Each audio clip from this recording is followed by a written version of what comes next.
Right now in tennis, special election held in DeForest. How voters are reacting after the recent recall of a village board member. And the state issues its recommendation for the COVID vaccine.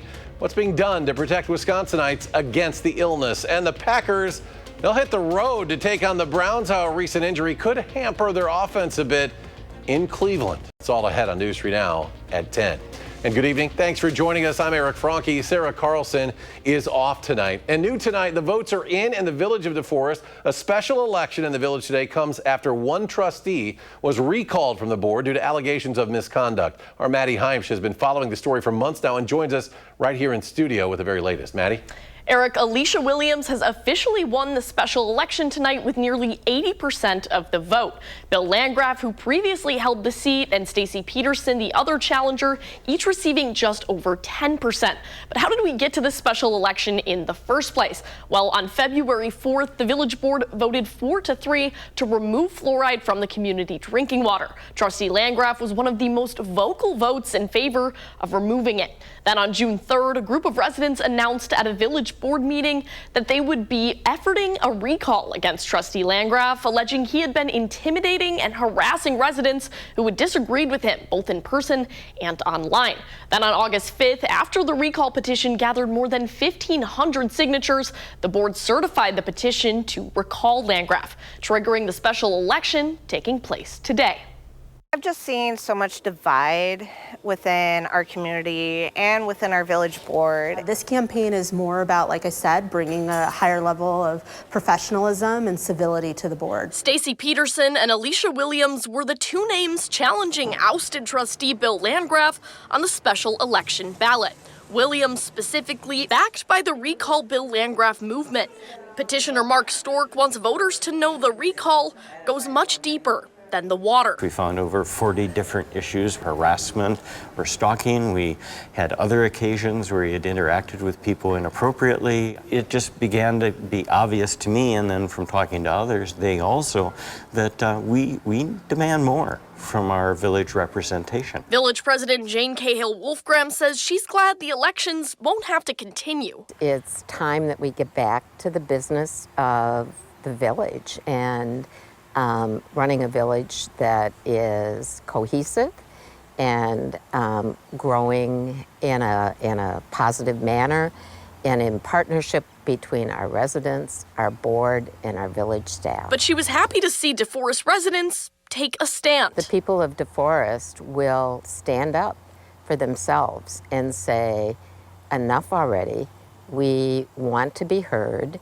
We want to be respected, and we want to be part of the process. Williams telling us that call for collaboration is what she'll take to the seat. So I am hoping to raise the standards and, again, just go off the momentum of what people want. They want their voices heard, and they want to be heard in a respectful manner without fear of reproach from those who are standing on the board. Again, that's Williams there, who will take the seat, receiving almost 80% of the vote. I reached out to Landgraf through email and by phone today. I have not heard back. All right, Maddie, thank you. And our temperatures have been well above normal the past couple of days now. Will it stick around? Chief Meteorologist Alex Harrington with our latest temperature forecast. Alex. Eric, the 80s are going to say adios here as we get to Thursday, but temperatures above normal. We will stay above normal at that average high temperature of 73 degrees. And that's now. As we get further out into the 10-day, our average goes down into the even closer to 70 and then eventually into the upper 60s by the time we get to the end of September. Look at these temperatures staying way into the 70s all the way through the 10-day. And even right now at 10 o'clock at night, it's 72 degrees in Madison. Again, the normal high is 73. We're still close to our normal high temperature right now, and in the mid to upper 60s to lower 70s across all of southern Wisconsin. It is a warm night for this time of year. Little shower activity still out to the west in Iowa, but as I mentioned during the 5 and the 6 o'clock newscast, that those showers would fizzle. As we look at future track here, those showers try to make it to the Mississippi River, try to let that run again Maybe we've got the update. There it is. They try to make it to the Mississippi, and they barely do. But we do have more rain chances in our forecast. I'll let you know when the best day, or I should say when the best chance for rain is, and on what day it's going to fall, and that's in a few minutes. Alex, thank you. An investigation into a Janesville middle school teacher alleges sexually explicit comments made about children, including his students. According to the criminal complaint, 6th grade teacher Adam Teal told an undercover investigator online that he had seen child pornography and expressed the desire to exploit his nieces. Teal allegedly also sent the agent a picture of his naked wife, saying he took it without her knowledge. He also shared a picture of a student in class. Teal teaches at Janesville's Franklin Middle School. He's charged with 1 count of capturing an intimate representation without consent, which is a felony. The Janesville School District says Teal has been placed on administrative leave. We'll keep you updated both online and on air as this story develops. And the Sun Prairie School District announcing yet another change in leadership at Sun Prairie West High School. Peg Shoemaker will take over as acting principal. The move comes 2 weeks after Associate Principal Ed Ford took over that role following the absence of Principal Jennifer Ploger after former West Dean of Students Robert Gilkey Meisegeyer was charged with child sex crimes back in July.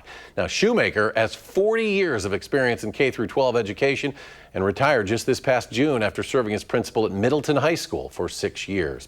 Well, after about a month of discussion, the Madison School Board plans to move forward with a vote to almost double the pay for board members. Madison is the 2nd largest district in the state. Board members currently make $8,000 a year, and the board president earns $8,300 with no additional benefits. Now, if passed, board members would earn $15,000 a year and would be eligible for health insurance. One board member believes the increase reflects their hours and responsibilities. We want to be good stewards of the future of this board and who gets to be leaders within education in our community. And part of that means having an investment in the board that is, reasonable in terms of making sure people get a stipend that is somewhat attached to the amount of labor that they're required to do within this role. If passed, members will be able to receive health insurance starting next month, and the raise would begin in the next fiscal year. The vote is set for Monday, the 29th. A public comment portion will also be available at that meeting. Wisconsin's Department of Health Services says it will continue to recommend the COVID vaccine for all Wisconsinites 6 months of age and older. This as Governor Tony Evers signs Executive Order 275, which has a goal of, quote, urgently safeguarding Wisconsinites' access to vaccinations. The DHS has issued a statewide standing medical order that allows most Wisconsinites who want the vaccine to get it at pharmacies without a prescription. The action that we are taking with the Office of the Commissioner of Insurance, we are hoping that insurance companies that maybe have not covered it will eventually cover the insurance. So I think that's the first lesson is, or the first suggestion is just to be patient and not give up, because there are people at different levels and agencies in the government who are working to try to improve access. Wisconsinites can get more information about the COVID-19 vaccine from their healthcare provider or pharmacy, or on the DHS COVID-19 vaccination webpage. A growing number of American parents are becoming more skeptical about vaccinating their children. That's according to a poll conducted by the Washington Post and health researchers at KFF. Excluding vaccines for COVID and flu, it found 1 in 6 parents has skipped polio or MMR vaccines, which protect against measles, mumps, and rubella for their children. Those parents cited concerns about side effects and perceived risks from the shots themselves. Today, SSM Health cut the ribbon on its newest outpatient center on its Sun Prairie campus. The 90,000 square foot facility offers improved access for eye care and orthopedic surgical services. It also features an on-site pharmacy, an optical laboratory, as well as retail, optical, and laboratory services. First and foremost, it was a replacement of a relatively aged facility that we had down on Regent Street. We love that location. We had been in that location for about 40 years.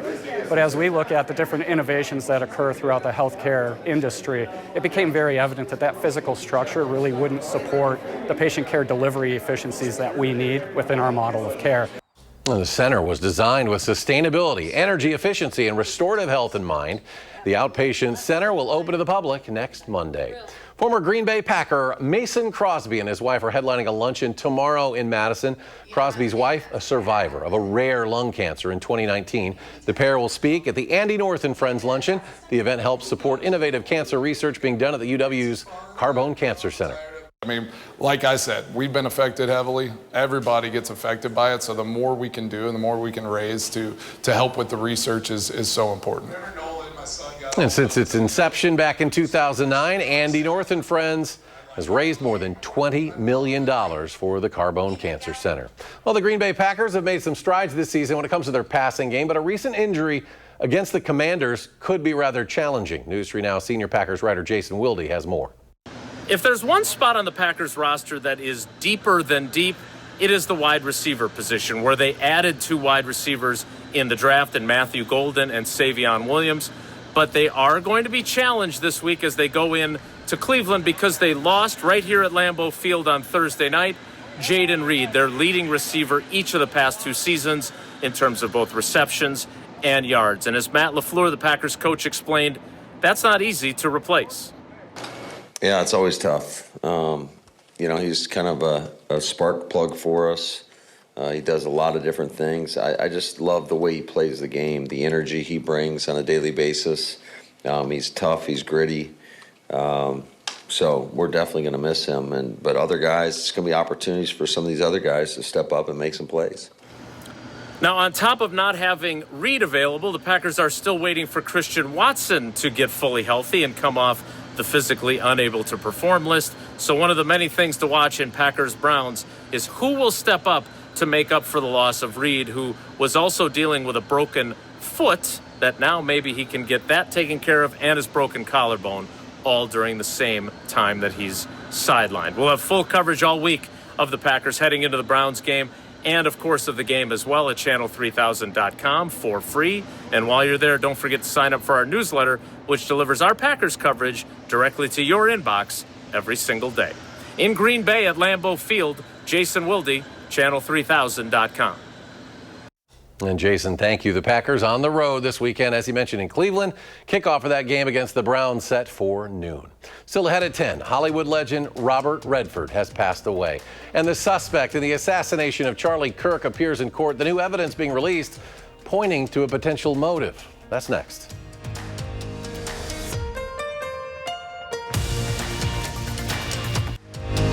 You're watching News 3 Now at 10. Moving forward.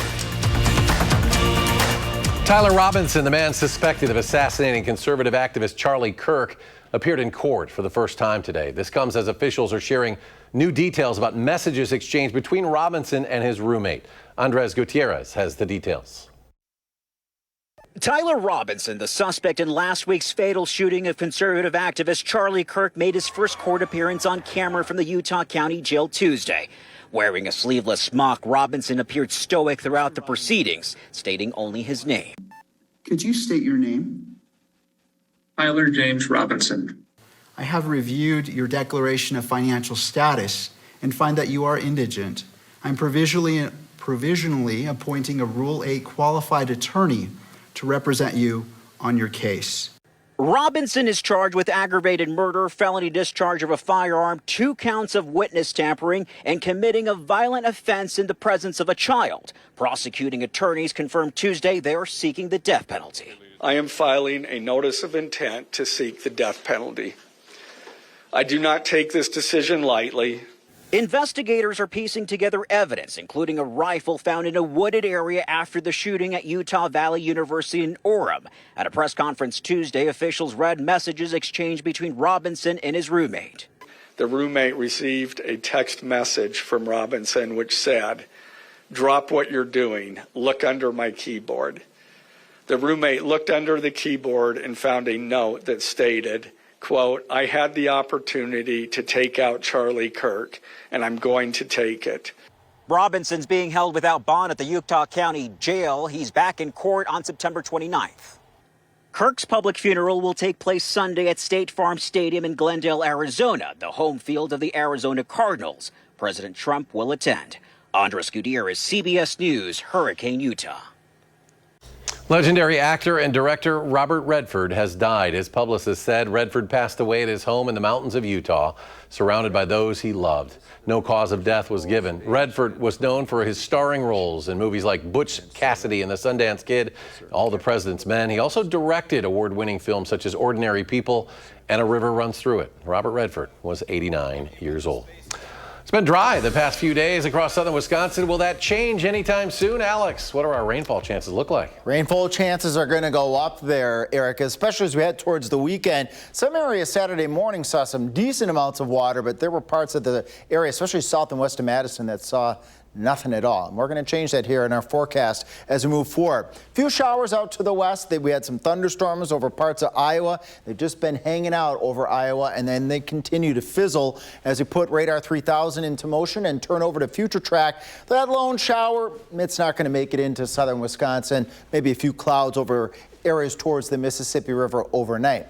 Bottom line with the rain is it's mostly going to stay west until late week and small chances. Higher chances as we go into the weekend, but the weekend at this time not looking like a full washout, at least not both days. Saturday right now, some of our latest indications are showers and a couple thunderstorms lining up areas towards the Mississippi River right around 6 o'clock at night, and then perhaps just a break during the overnight hours before becoming more widespread on Sunday. Some of our other weather models are showing Saturday being the rainier day and Sunday being a little bit more on the dry side. But latest updates are indicating that maybe Sunday is going to be the rainier of the 2 days, and that rain and shower and thunderstorm activity will then start to become more in the slight chance category as we go into Monday and then into Tuesday. But this weather system will be making its way into southern Wisconsin, and that's going to cool those temperatures down from the 80s that we've been experiencing down into the 70s. But 3 days of 76 degrees is still going to be above normal for this time of year, and then the mercury is going to continue to go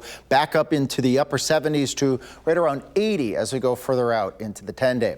60 is going to be a common low temperature tonight. A little bit of patchy fog, can't rule that out. High temperatures as we go after we burn the fog off. As we move into Wednesday, are going to be well into the 80s. We got to burn that fog off first, but it's not looking quite as dense as what we've seen some of these past few mornings. Areas north and east of Madison stand the better chance of seeing that patchy fog. Burns off, and then maybe a little bit more widespread, especially I-39, I-94 corridor and areas off towards the north. Juneau, Adams, Marquette, Green Lake counties, you might see that more dense fog as we go into Thursday morning. Something to bear in mind. And then we burn that fog off. Temperatures in the 80s, if not some upper 80s, 87 in Baraboo, 86 in Lone Rock, a lot of 84s across the area on Wednesday afternoon. Plenty of sunshine as well. And then we'll repeat that one more time on Thursday. A touch more in the way of cloud cover activity. Then we have highs in the 70s. Friday, Saturday, Sunday, lows right around 60 with that good chance of scattered showers, maybe a thunderstorm or two Saturday going on into Sunday, and staying warm as we head out further into next week with shower and thunderstorm activity becoming a little less likely as we go Monday going on into Tuesday. That warm pattern, well, Eric, I know I mentioned this at the 6 o'clock, so I'll just mention it again. It's going to stick around all the way through the end of the month. What do you think of that? I like it, and, you know, I say enjoy it while you can. Enjoy it while I hope we do get some fall, though, you know. It's like we get, like, I think Blaze mentioned yesterday, 70s until late October is common. Yeah, not uncommon. But then you get snow on Halloween. Yeah, and we have seen a couple years where we get to Halloween. Yeah, fortunately, unfortunately, if you're a snow lover, we've had a couple years where we have had snow on Halloween, just dressed up as Santa. We do like the seasons around here. Andrew's here now, and Brewers in action tonight, bringing some hoops to the diamond, right? Absolutely, and that's a crossover you really can't beat. And Greg Gard throwing out a first pitch that really is also hard to beat. We'll break that down, plus, of course, the game that took place after, next on News 3 Now. That's pretty good.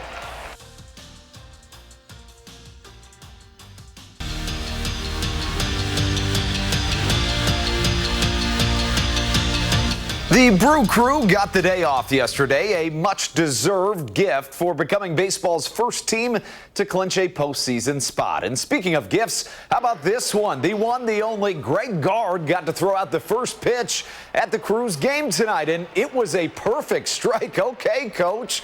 And speaking of guys that hit it out of the park with their performance, quite literally, how about Christian Yelich? It's a homer here. He went 3 for 5 with a trio of runs driven in, driving the Brewers to a series opening win over the Angels 9-2, the final. Fresh off of their record-breaking 7th national championship, it should come as no surprise that Wisconsin women's hockey will open their season as the top-ranked team in the country. That's in both the USCHO poll and USA Hockey's poll. Mark Johnson's squad will get 2 of the 3 Patty Kazmaier candidates back this year. That the National Player of the Year award given to the best Wisconsin, or I should say women's hockey player in the country, as they look to repeat. Staying on the ice, last week Joe Pavelski was inducted into Wisconsin Athletics Hall of Fame. He, of course, won a national championship for the Badgers and is the NHL's all-time leading scorer when it comes to playoff goals among U.S.-born players. Since retiring, he's made Madison his permanent home, so he didn't have to go very far to join a legendary Hall of Fame class. It's special, very humbling. You know, there's so many people that help you out along the way, and to get here and be a part of this class this year is very special, and some tremendous people. Our first full year being back in Madison, it's been awesome, and this place means a lot to us. To the volleyball court tomorrow, the Badgers will play Marquette in Milwaukee, and they'll have Mimi Collier on their squad, and she means business. The senior outside hitter for the Badgers was named the National Player of the Week today. This comes after leading her squad to wins over UW Milwaukee, and of course that ranked win on the road against Georgia Tech. The Wisconsin Huddle is back in full swing. We taped an amazing episode last night with Wisconsin football's kicker, Nathaniel Vakos, that you will not want to miss. It airs Friday at 6:30 right here on News 3 Now. And speaking of kickers, how about the Packer legend Mason Crosby? He was in Madison today helping Andy North raise money for the UW Carbone Cancer Center. Crosby said, like all of us, it raised his eyebrows in a good way when the Packers traded for Micah Parsons. How crazy is that the Packers got Micah Parsons? Like, we pinch ourselves every day, just like, if I had been in that locker room and just be like, how in the world did this happen? And we have to pinch ourselves every day because we get to work with Alex, who will be right back with a final check of your forecast. Welcome to the Emmy-winning race show. Cold Bear's all new with Brandy Carlisle. CBS tonight. I'm telling you, we should have gotten canceled years ago. And Alex is back as we take one final check of the forecast. Yeah, don't be surprised to have a little bit of patchy fog tomorrow morning, then on Thursday morning as well. Temperatures, though, in the 80s, normal highs this time of year. 73 degrees. We're going to stay well above that normal all the way through the 10-day. Good chances for rain as we go into Saturday and into Sunday. You'll be wanting to tune in over the next couple of days because we're going to pinpoint and refine the best timing and the best chances for Saturday and Sunday when you can expect that rain. I don't expect it to be a full washout all weekend. The Badgers are 11 a.m. 11 a.m. on Saturday, so we're going to have to time that out. Yes. Make sure those showers don't disrupt that one. So, that's right. Alex, thank you. Thanks for joining us tonight for News 3 Now at 10. Colbert coming your way next. You can always find us 24/7 on Channel 3000+. Have a good night, folks.